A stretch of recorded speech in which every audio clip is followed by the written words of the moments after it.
Everything is fine. Your life, by any measure, is going well. You have people who love you, you have things to be grateful for, maybe even things you once dreamed of. And yet, there's this feeling, hollow, flat, like something is missing, but you can't name it. You feel guilty for feeling this way, because from the outside, what do you even have to complain about?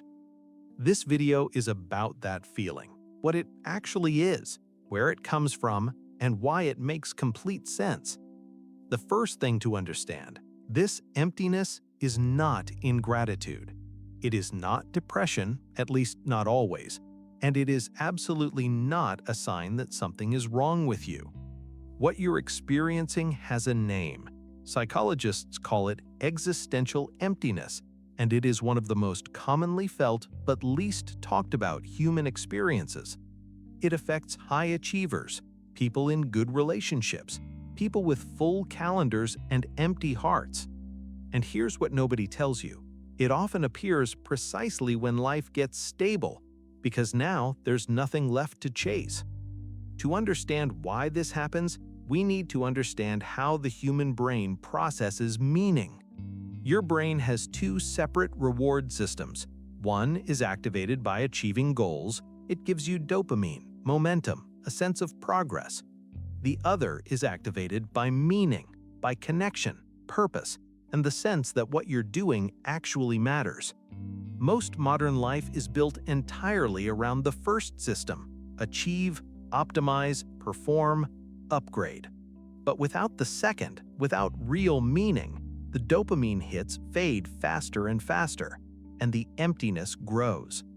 Viktor Frankl, psychiatrist and Holocaust survivor, called this the existential vacuum, a widespread feeling of inner emptiness caused by loss of meaning.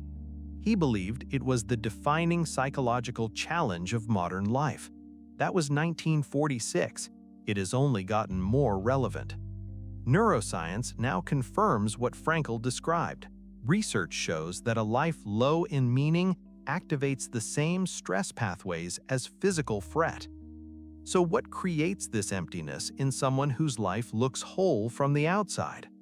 The first cause, living someone else's definition of a good life. Many people build lives based entirely on what their parents wanted, what society approved of, what looked good to others. They reach the destination and feel nothing because it was never their destination. The second cause, disconnection from the self. Years of performing, pleasing, adapting, until you genuinely don't know who you are anymore. When you spend long enough suppressing your needs to meet everyone else's, the self becomes a stranger. The third cause, the arrival fallacy. The belief that once you get there, the feeling will finally come. Psychologist Tal Ben-Shahar coined this term to describe what happens when happiness is always somewhere ahead and never here. The fourth cause, chronic busyness used as emotional avoidance. When you stop, when the vacation comes, when the project ends, when the house is quiet, the emptiness is there, waiting. And here is the trap that keeps people stuck for years. When the emptiness comes, most people's first instinct is to fix it, to add more goals, more experiences, more achievements. Buy the thing, book the trip, start the new project, find a new relationship. And it works. For a while, the emptiness goes quiet. Then it comes back louder. Because the emptiness is not a problem to be solved by external things. It is an internal signal. It is your deeper self asking, is this actually the life you want? Are you actually here? Most people never ask that question. They stay busy instead, and the years pass. If this is describing something you've never had words for before, hit like. That feeling you just had? That's recognition. And it means this video found the right person. Subscribe if you want to keep going deeper. So how do you move through the emptiness without filling it with noise? The first step is the hardest. Sit with it. Don't run, don't fix, just let the feeling be there. Research in acceptance and commitment therapy shows that the act of turning toward a difficult feeling without judgment reduces its intensity faster than avoidance ever can. The second step, ask the right question. Not, what do I want to achieve, but what actually makes me feel alive? Think back to moments, not achievements, when you felt genuinely present, not proud, not successful, just alive.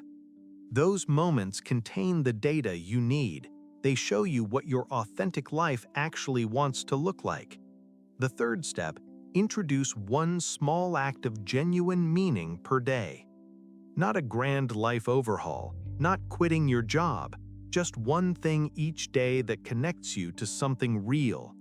Martin Seligman's research on well-being shows that meaning, not happiness, is the most durable predictor of life satisfaction.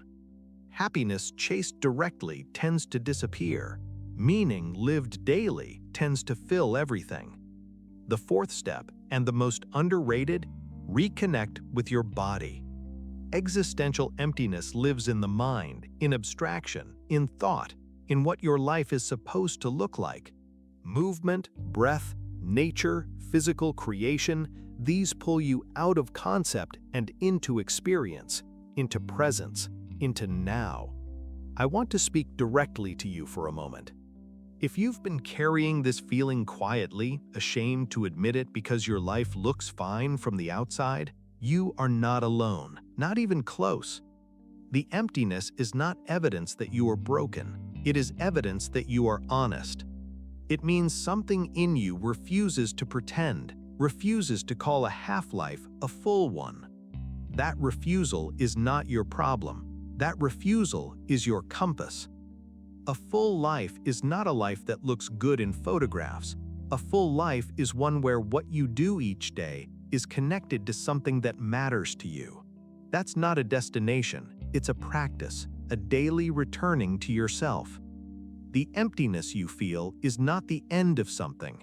It might be the beginning of the most honest chapter of your life. If this reached something in you, share it. Someone you know is feeling this right now and has no words for it yet. And the next video, we go into the one thing most people never do, learning how to actually want what they already have.